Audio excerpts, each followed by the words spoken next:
अस्सलामुअलैकुम एवरीवन। जैसे कि हम सब जानते हैं कि मुहर्रम कुर्बानी का महीना है और इस महीने ऐसी कुर्बानियाँ दी गई है जो क़यामत तक की कभी नहीं दी जाएगी। मुहर्रम में बहुत सारे नबियों पे अल्लाह की बहुत मदद उतरी है और इसीलिए इस महीने को अल्लाह का महीना कहा जाता है। तो मैं आपको कुछ इवेंट्स बताती हूँ जो मुहर्रम में हुए हैं। पहला, आदम अलैहिस्सलाम की तौबा कबूल हुई और अम्मा और अब्बा को फिर से मैदान अरफात में मिलाया गया। दूसरा, नूह अलैहिस्सलाम की कश्ती जूरी पहाड़ पे जाके टिकी। तीसरा, मूसा अलैहिस्सलाम समुंदर पार कर गए और फिरौन वहीं डूब गया। चौथा, यूनुस अलैहिस्सलाम को मछली के पेट से निकाला गया और अल्लाह ने उनकी खूब हिफाजत की। पांचवा, हमारे सबसे प्यारे सहाबा हज़रत उमर रदी अल्लाह ताला अन्हुम, उनकी शहादत हुई। और आखिर हमारे प्यारे नबी सल्लल्लाहु अलैहि वसल्लम की नवासी और उनके पूरे अहले बैत की कुर्बानी दी गई।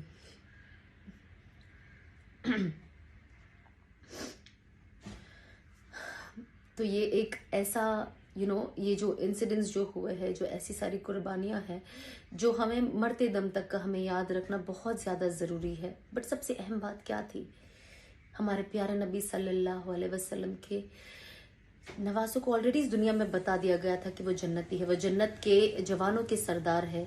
लेकिन तो भी जन्नत करबला के मैदान पे जंग के वक्त उन्होंने, जानते वक्त ये 5,000 लोगों का लश्कर है और जंग है, उन्होंने अपनी नमाज नहीं छोड़ी क्योंकि वो उम्मत को यही पैगाम देना चाहते थे कि जो भी हो नमाज नहीं छोड़ना। तो ये सबसे अहम बात है कि कुछ भी हो जाए हम हक पे रहे, हम अल्लाह के हुक्म को फॉलो करें, हम सच्चाई पे रहे, क्योंकि नमाज सबसे ऊपर है, सबसे ऊपर है।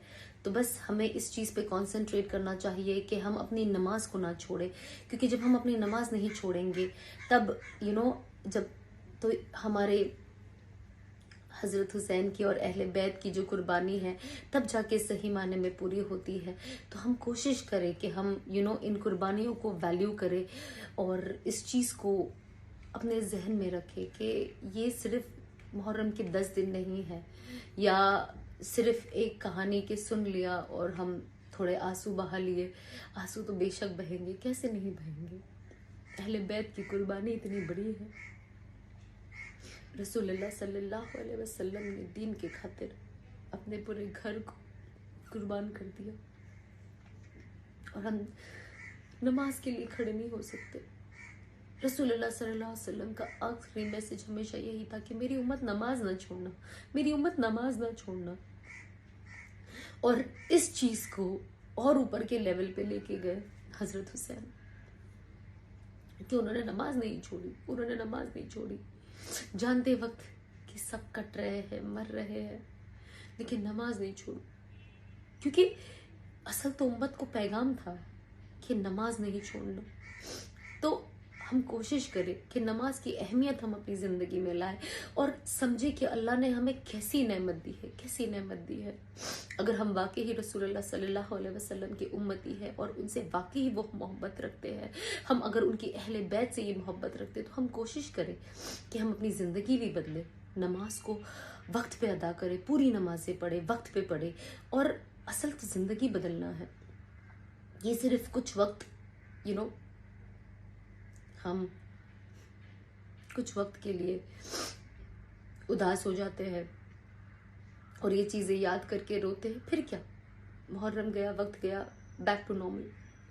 हम कोशिश करें कि ये महीना, जैसे मुहर्रम का 10वां दिन अल्लाह ने, जब हम क़यामत तक की जब ये स्टोरी सुनाई जाएगी और मुहर्रम की अहमियत के बारे में बताया जाएगा, तो 10वें मुहर्रम को हर नबी के हर नबी के साथ अल्लाह ने क्या मामले किए थे सुनाए जाएंगे। तो हम कोशिश करें एज एन इंसान, हम ये 10वें मुहर्रम के दिन हम अपने अंदर भी कोशिश करें कि एक ऐसी कोई नई चीज़ लेके आ जाए, अपनी ज़िंदगी बदल दे, तौबा कर दे, नमाज के पाबंद हो जाए इंशाल्लाह। तो जब आप ये लोगों को मुहर्रम की कहानी अपने आने वाले नस्लों को जब हम सुनाएंगे कि 10वें दिन पता है ये हुआ था, इस नबी के साथ ये हुआ था, इस नबी के साथ ये हुआ था, अहले बैत ने ये किया था, और या अल्लाह मेरी जिंदगी में भी आपने ये कर दिया कि 10वां मुहर्रम में मेरी भी जिंदगी बदल गई, मैंने भी तौबा कर लिया, मैंने भी अपने आप को आपके हुक्मों के आगे झुका दिया, मैंने भी अपना नफ्स मार दिया।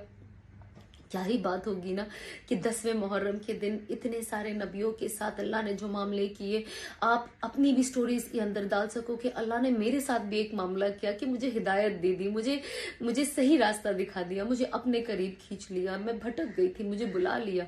तो हम इस मुहर्रम को हमारी जिंदगी बदलने का जरिया बनाए, तौबा का जरिया बनाए। हम इस मुहर्रम को अपनी नमाज को पाबंदी से पढ़ने का मौका बनाए। शायद, यू नेवर नो, शायद आज का वो दिन है जो अल्लाह वेट कर रहे कि मेरे बंदे मांग। आज तो हम सब रोजा है, और ये 2 रोजे हमने रखे हैं, तो हमें अल्लाह से दुआ मांगना चाहिए, क्योंकि मुहर्रम, रमजान के बाद अगर सबसे ज्यादा किसी रोजे की अहमियत है तो मुहर्रम की है। तो हम कोशिश करें कि इस चीज को हम अल्लाह से मांग ले कि अल्लाह तू इसमें भी हमारी जिंदगी बदल दे। तो बस मेरी आप लोगों से ये हाथ जोड़ के दरख्वास्त है कि हम इस मुहर्रम को ज़ाया ना होने दें, और इससे जो असल सीख हमें मिली है उसे अपनी ज़िंदगियों में ले आए। और क्या ही खुश होगे ना जब आप अपनी ज़िंदगी बदलोगे, आप तौबा करोगे, आप अल्लाह की तरफ जाओगे, आप अपने नमाज के पाबंद बनोगे। अल्लाह रसूल और उनके अहले बैत, उनकी नवासे क्या ही खुश होंगे हमें देखकर। उन्हें लगेगा कि असल मायने में जो हमने कुर्बानी दी है वो काम आ गई, देखो हमारी उम्मत के लोग कैसे बदल रहे हैं। तो आप प्लीज कोशिश करें, और इस साल मुहर्रम का 10वां दिन आप अपने आप को भी इसके अंदर गिनती कर दें। अस्सलाम वालेकुम।